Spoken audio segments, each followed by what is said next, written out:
दोस्तों नमस्कार। Eighty crypto की नई वीडियो में आपका स्वागत है। दोस्तों अनुबिस, एलजीएनएस और ओरिजिन ने एक नए चरण की घोषणा की है जिसमें स्टेबल क्वाइन ए को दर्शाया गया है, जिसका मुख्य उद्देश्य एलजीएनएस इकोसिस्टम, अनुबिस इकोसिस्टम और ओरिजिन इकोसिस्टम को अत्यधिक मजबूत करना एवं दीर्घकालिक सोच के लिए यानी कि अनंतता के चरण के लिए प्रस्तुत करना है।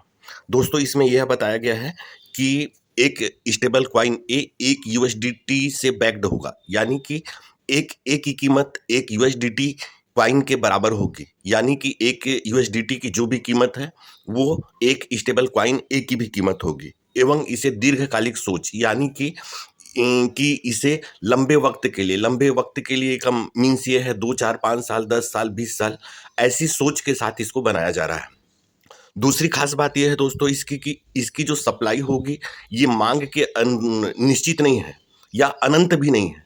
यहाँ पर एक सोचने वाली बात यह है कि जब भी इसकी ज़रूरत होगी मांग और आपूर्ति के द्वारा इसको निश्चित रूप से इसकी सप्लाई को बढ़ाया जाएगा। मीन्स ये है कि धीरे धीरे इसे बढ़ाया जाएगा। दोस्तों the eternity phase stable coin A के लिए एक नया अध्याय अनुबिस इकोसिस्टम का अगला अध्याय केवल ब्लॉकचेन इंफ्रास्ट्रक्चर तक सीमित नहीं है।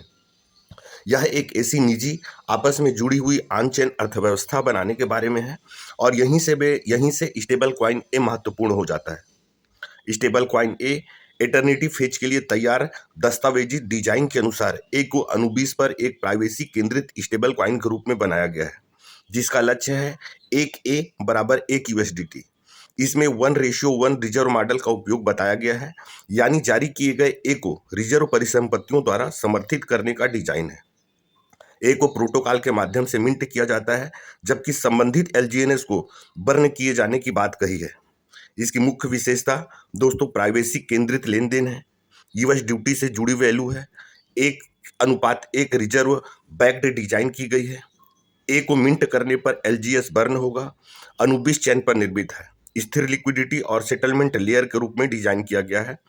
इसकी सप्लाई फिक्स्ड अधिकतम सप्लाई वाले टोकन के विपरीत, ध्यान से सुनिएगा, फिक्स्ड अधिकतम सप्लाई वाले टोकन के विपरीत दस्तावेजित मॉडल के अनुसार ए की मिंटिंग मांग और प्रोटोकॉल के रिजर्व मैकेनिज्म के आधार पर होती है। इसलिए महत्वपूर्ण बात केवल निश्चित सप्लाई संख्या नहीं है, असल सवाल यह है कि इकोसिस्टम ए को बना सपोर्ट वास्तविक रूप से उपयोग कर सकता है। अच्छा दोस्तों, अब बात यहाँ पर यह है कि एटर्निटी क्यों महत्वपूर्ण है। विचार सरल है, एलजीएनएस सबसे पहले आया, इसके वैल्यू और इकोसिस्टम था। ए स्थिर लिक्विडिटी और सेटलमेंट मैनेज करेगा, अनुबिस प्राइवेसी इंफ्रास्ट्रक्चर है, एटर्निटी दीर्घकालिक इकोसिस्टम विजन है। दोस्तों दीर्घकालिक अनंत काल के लिए आप इसे ऐसा समझ सकते हैं कि एलजीएनएस और अनुबिस ओरिजिन ने मिलकर एक दीर्घकालिक लंबे समय तक चलने वाला एक मजबूत इकोसिस्टम का निर्माण करना इनका मुख्य उद्देश्य है।